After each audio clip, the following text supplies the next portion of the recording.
right. Good afternoon, ladies and gentlemen. I was hoping for a bit of a warmer welcome when we came down here, but it's still better than the minus 18 degrees Fahrenheit it felt like at home last night, so it's tropical almost. Just first of all, I'd like to thank the American Forage and Grassland Council for allowing me this opportunity to come down here and give you my view on forages. At Sigview Farms Limited, we aim to produce quality, high-yielding forages. It's the foundation of our dairy farm. Currently, we are milking 47 head of brown Swiss cattle. Our 305-day milk yield currently is just under 20,000 at 4.4% fat and 3.7% protein. Along with that, we are cropping 200 acres growing alfalfa, hay, corn, beans, and wheat. And that's one of my favorite sights, walking into the barn, seeing the cows happy and content, laying down and relaxed. The Ontario Forage Masters, as you just heard, that's what got me to this point here. There was over 200 entries, or just under 200 entries in 24 counties. And on the county level, the competition was based on a cutting of alfalfa or hay. They took a sample of that, and then they also came out and judged your storage facility, the quality of the feed that you were feeding, and also the crop out in the field. And then the winners of the counties, they could go on, and you did a 20-minute presentation of the value of forages, and I was the overall winner of that. Located in the central part of southern Ontario, we get between 2,700 to 2,600 heat units a year. With my wife, Christina, we own and operate Sigview Farms Limited, along with our kids, Sawyer, who is 2, and Felicity, who is just 6 months, and I'm sure they're keeping Grandma and Grandpa very busy at the moment, and I hope they're all happy. We took over the farm from my parents in 2012. They are still an essential part of the operation, helping out daily and running the farm as of now, I hope. Our approach to growing quality forages, it starts with the previous year crop with good weed control and trash control with plowing. I find this especially true with growing alfalfa and grasses. It's a very small plant. It's easily overpowered by competition, so anything you can do to help that plant get a good start is crucial. For our seed bed preparation, we cultivate it, then we go through, put on fertilizer. We do a soil test every 3 years, so along with the agronomist, we determine what the best rate is and what we should do to keep the soil good and healthy. And then we also pick stones, which is always lots of fun. Last year, Sawyer didn't know the difference between a rock and a clump of dirt. Hopefully this year we can get that worked out and he can help out a little more with that. And then prior to planting, we go over it and pack it once to ensure that we got a good firm seed bed that we're planting into. For planting, we use a 12-foot Brillion grass drill. Plant 19 pounds an acre of an 80-20 alfalfa hay mix. For the hays, we usually 7% Timothy and 3% orchard grass. We find that provides a much nicer palatability to the haylage that we're producing instead of just straight alfalfa. And then for weed control, we spray as soon as possible when the alfalfa's in that first trifoliate stage around there, whenever the field conditions are fit and dry. We're using MCPA and Copiotox. You do want to be careful with using those chemicals, as you can slightly burn the alfalfa or kill it if it is bad enough. But if you do wilt the alfalfa just a little bit, you know you got excellent weed control. And you won't see anything on the alfalfa then the next day. For the harvest, on that new seeding, we get 2 cuts off of it the first year. The first cut will usually be ready about the same time as the second cut on an established stand. So in an existing operation with established fields, it works well. You don't have to pull the mower out at some random time. It's the same time as everything else usually. And then it's a very dense, fine crop. It's not something I would recommend trying to make dry hay with unless you have really nice weather.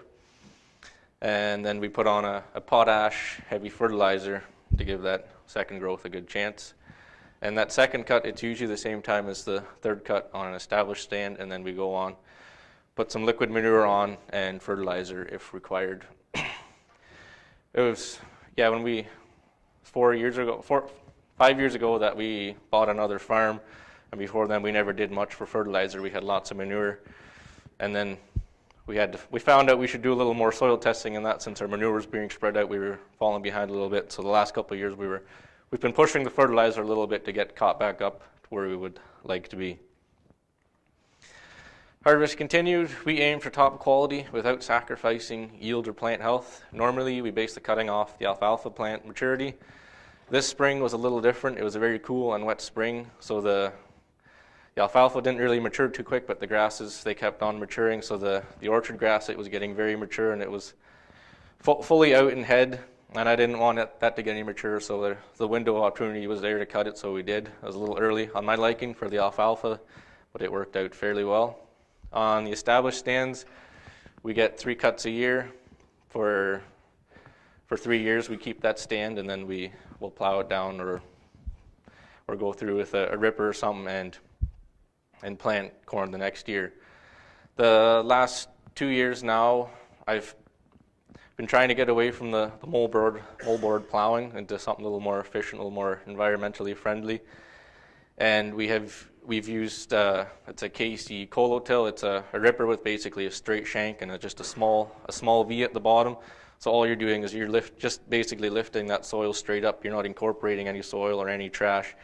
You're lifting that soil up, eliminating the compaction, opening the soil up a little bit, allowing that soil to breathe, and it also allows to get that frost in to break up that compaction, the top part of the soil, and you don't really risk any erosion or nothing with that because you're still maintaining that soil structure in the upper layer. We still use a sickle bar mower and with rubber conditioner rolls. It's not the fastest. I wouldn't mind having something a little bigger or faster, but we still find it does the best job. It provides the cleanest cut, and you're also not pulling up more dirt, bringing ash into the forage. And if there's poor conditions and if we don't think it'll be dry enough in time, we will go through with a second conditioner to fluff up that windrow and get it dry enough before the weather rolls in, as it always seems to do. We do our own chopping. Way we can maintain that quality forage that we work hard to grow out in the fields. Usually Dad goes out too soon. We realize that's too wet. Okay, let's take a break for an hour or two and wait till it's dry enough, and then we go at it. We do 3/8 theoretical chop length, and we aim for about 50% moisture target for our haylage. That's a picture from this year's corn. It was a tremendous crop. It was 2 years beforehand. It was 2 years as a hay field. Then we went through in the fall with that deep ripper, put on some manure, and in the spring put on a little bit more manure, went through with a disc and planted the corn, and we got 28 ton an acre of silage corn. Storage. This spring we erected a 20 by 100 foot harvest store structure to maintain that quality forage that we worked hard to grow and harvest, to make sure it was all there when we fed it back out to the cows, and also to save on labor. Main goal with that is to fill it as quick as possible. And then instead of building a larger feed room, we decided to install an auto ration system to run the harvester as long as with the other silos in the mixer. So in the morning when I come out to the barn, the mix is made and ready to go. The system it's very consistent. That mix is the same every day. It's within a kilo on most ingredients or better than that. And it's also it runs on its own time. You're not pushing the unloader. You're not trying to get feed out because you have a date to get to or kids to get into the house that need to get to bed. But why? Why do we go to all this trouble? Because it makes sense. Now, I don't have to market my forages. We use all our own forages, but I wanted to figure out what the value of the forages was to me. So along with my nutritionist, we came up with 3 different rations to compare on the cost differences between them on the extra inputs that you need. So this is the current ration we are feeding on the farm right now. And this also happens to be the haylage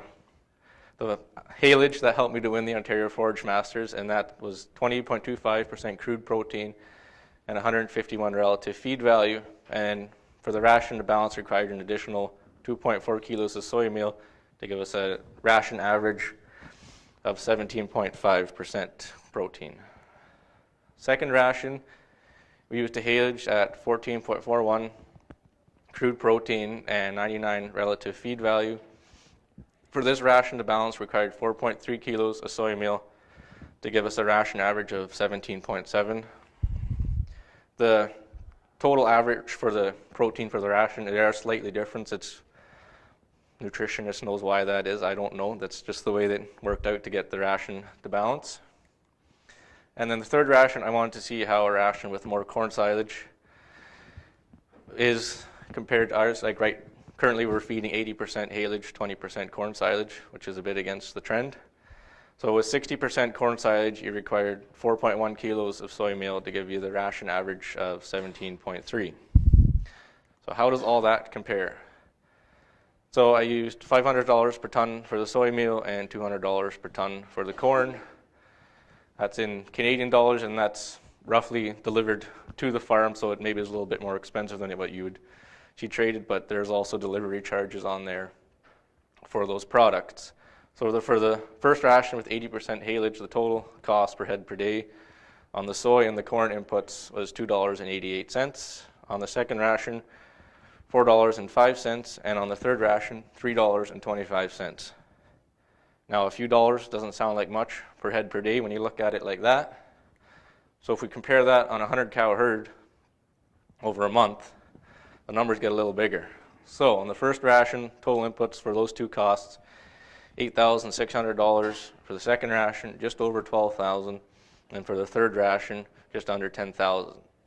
It should also be noted that you will not achieve the same production on that second ration as on that first. Pushing that amount of concentrates into the cow, you're risking acidosis and upset rumen, so you will not achieve that level of production. So that number you could add on to that. That gives you, for the additional cost for that second ration, you're looking at $3,500, and for the third ration, $1,110. That's 29% and 12%. That's a lot in my opinion. I was surprised when I came up with that number. For $3,500 a month, that's a heck of a mortgage payment or something nice for the wife. I don't know. So yeah, I was glad I did this. It really helped me to understand my own farm and validate the hard work we put into growing these quality forages. There's a lot of value to it. But yeah, I'd just like to thank the Ontario Soil and Crop Association for giving me this opportunity and sponsoring me on this trip down here, along with PICKSEED for their sponsorship, the Royal Agricultural Winter Fair, SGS Laboratories, and a big thanks to Virginia Rogers for the rations, and to Christina for your contributions and support. Any questions? Any questions for Simon?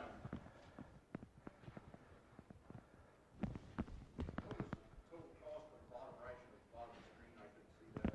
Or I'm sorry, not the total cost, but the percent protein. What were you looking for? Go forward a couple slides. Right there, at the very bottom, you come to the ration number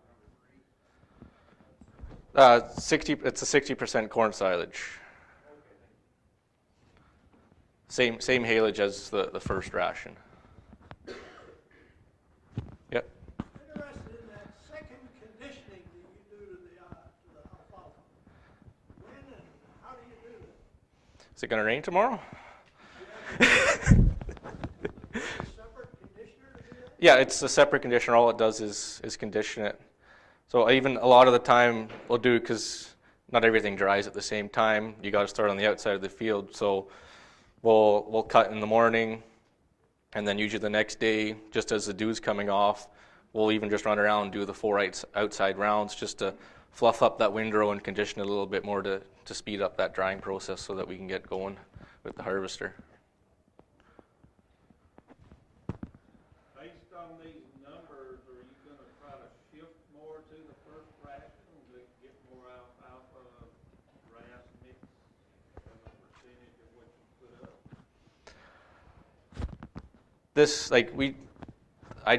Since we built the harvester, we just have the capacity now to be doing it at 80% of the haylage. So time will tell how it goes. So far, it's been doing really well.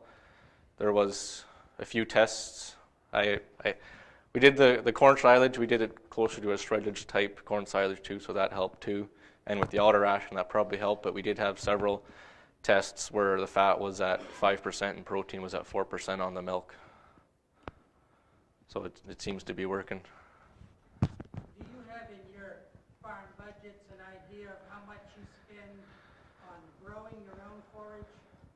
percentage of that in terms of how much you have to buy in terms of soybean meal and other supplements? No. I would like to. I would like to someday have that figured out, know what all my inputs are and that. But roughly last couple of years, total feed inputs that we've had to buy, it's around the $30,000 mark for just feed inputs. That's not growing the crops that we grow ourselves, but for feed inputs that we had to buy, it's around that 30,000 mark. What's your call rate? Higher than it should be. We have. That's always too high, I guess. I don't. What is that number? Somewhere between 30 and 40%. With the brown Swiss, some of them you probably could send them off for milk, but as a minority breed, we are trying to promote the breed. So I'm not going to send something through the dairy ring that isn't of good quality that I don't think somebody would be happy to own. And we always find there's the potential in the young stock, so we're always trying to keep more 2-year-olds around. Last little while we've been running around 50% 2-year-olds in the barn, so hope that answered your question.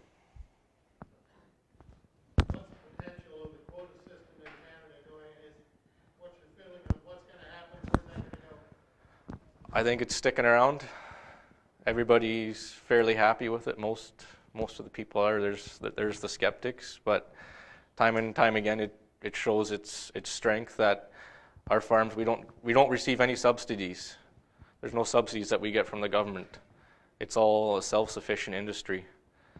So we strongly believe in the quota system, and I believe in better before bigger. So I don't have a big interest in expanding the farm at a rapid rate. I'd rather be better before bigger. Does that answer? What about imports coming into the country? Do you think that has potential damage to your industry? Yes, that's always a big challenge. People are always trying to get around that, and that's why we have tariffs in place to help protect us from that, and that's always a big challenge the government and Dairy Farmers of Canada tries to work with. Any other questions? With that, let's give Simon a round of applause.